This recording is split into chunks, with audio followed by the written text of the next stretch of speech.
My name is Pearson. I've worked at Level Set for 3 years, helping contractors, equipment lessors keep their lien rights protected, make sure that cash flow is covered. So we're going to go through some of the day-to-day on how are we going to be able to protect these projects. So even if you're not using Level Set, you're not using some kind of service to do this, you're doing this internally. The process as a whole and being consistent in it is what you should take away from this. So up front, I have a job. It's a test job I put in California. Unlike Texas, not crazy complicated where we might have to send multiple upon multiple notices to protect our lien rights. Right here, we just have to send our prelim right when the job starts, unless new contract is created. So we had it spelled out. We've got 9 days to send this out. And when we talked about onboarding our customers or like communicating what the lien rates process is with our customers, we think a great way to start this is this front page of that initial notice that goes out. Because your customer might be familiar with the lien rights process, but hey, maybe the owner of this project is not. And if they're going to receive a notice that has the word lien on it, they might recognize that and freak out. So it's about putting this into like a common language, explaining this is why we're sending it, this is the purpose of it, and now we've checked our box. So right here, it would say, ABC equipment rental is on your project. Under project contribution, hey, these are the pieces we have on the job site, and when they arrived, have the logo. Then this is a custom message, but this is the boilerplate version of it. Thanks for the business. We're sending you this notice. That way you're aware of our involvement on the project. Very important for the GC, for the property owner to understand that. We're notifying you that way. You understand how to communicate with us if there is any kind of problem. We punch in contract amount. Followed up with, again, that transparency. Hey, this is who hired us. We understand that these are the property owners involved. This is the lender working on the project. And then if we had vendors, we could list them there. Not going to be the case for you guys. And then the actual legal document following that up. Click next. Hey, this is who has to receive it through certified mail. We're good to go. If we need to add anyone else, we absolutely can. Click next. Hey, we can rush it to get out the door ASAP if we're coming up tight against the deadline, or we could just mail it within 3 days of the order. But we've gone ahead and mailed it out for you. We've done everything that can be done for the Prelean. So this, Tracy, this actually brings up a question for you. How, obviously you know your customer. How are you going to find the general contractor or maybe the owner of the project if they need to receive this stuff? Well, we start with our customer. We start asking them, or we will have had the job sheet up front and the salesman would have got it from the job site. Okay, perfect. Because I know it just depends on the customer. Because some, either they don't know, maybe they tell you the wrong answer on purpose. They don't want to know. They don't want to know. But I did skip past it, but a really valuable part of this is once we get that job site address, we've got a team of 30 people that's what they do. They're private eyes. So where they go they pull tax records, they're going to the county recorder, they're working within our own database to see, hey, who actually is running this project, who owns the site. That way we always know the right people are going to be receiving this. Further down, hey, we haven't been paid. It's becoming an issue. That notice of intent to lien, optional here in California, but crucial part of the lien rights process. Tracy manages a few states where that's going to be required. Basically, a demand letter saying, hey, we haven't been paid. Lien's coming. How do we avoid this bad outcome?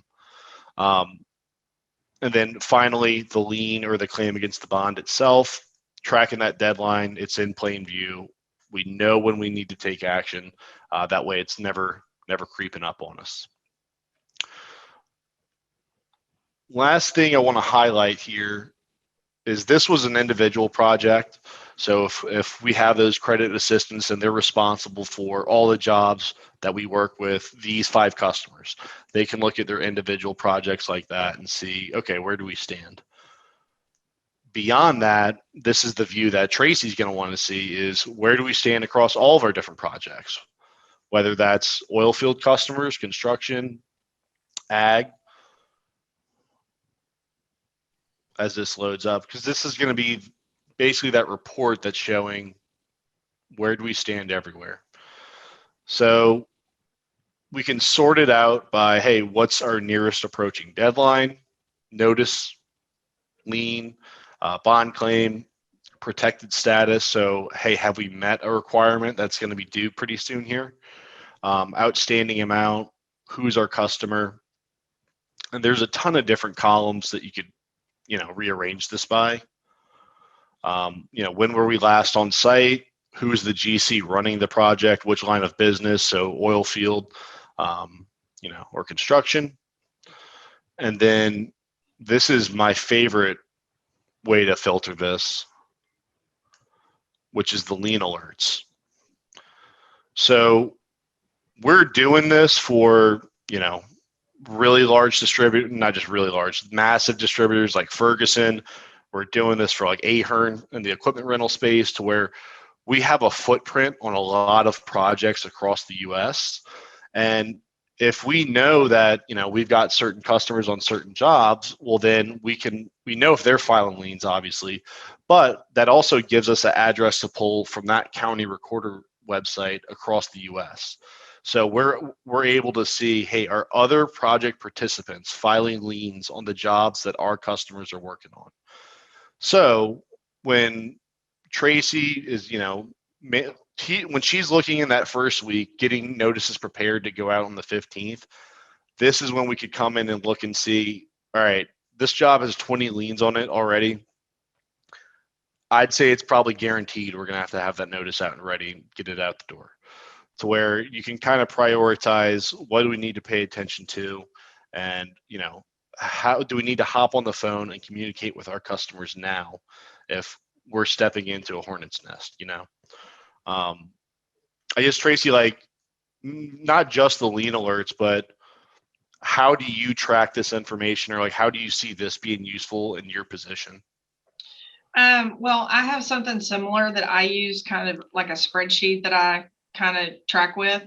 I like this though, because it has the at-risk, column, so that you kind of, those would stand out instead of the manual process I use.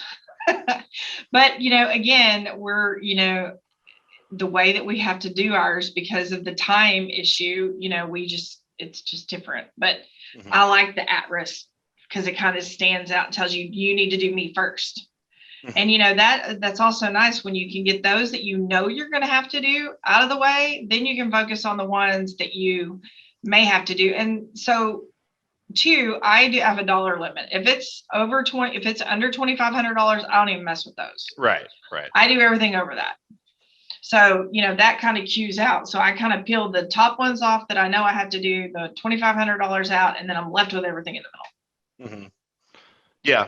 And that's how you want to spend your time wisely. So the other way we could filter this would be by state. So if you just want to look at all your projects in Arkansas and Arkansas alone, we could do that versus Texas versus Louisiana. All that would be interactive. So there's a lot more bells and whistles to this. I just wanted to show individual project, all the projects. Nice. But we could get into this is probably the favorite part about all of our Texas users, are approved monthly notices and the documents queue. I'm not going to show it, but I'll tease it to where we would have all the invoices for, what we've billed for those projects, and we'd have every single one of your monthly notices ready and set to go. The day before they're due, you just have to tell us yes or no. And then they'd either go out or we'd pull them from the batch, which, as you can imagine, saves people a lot of time. Tracy, I really appreciate your time. It was fun talking with you today, cutting it up with a black belt of lien law. Thanks again.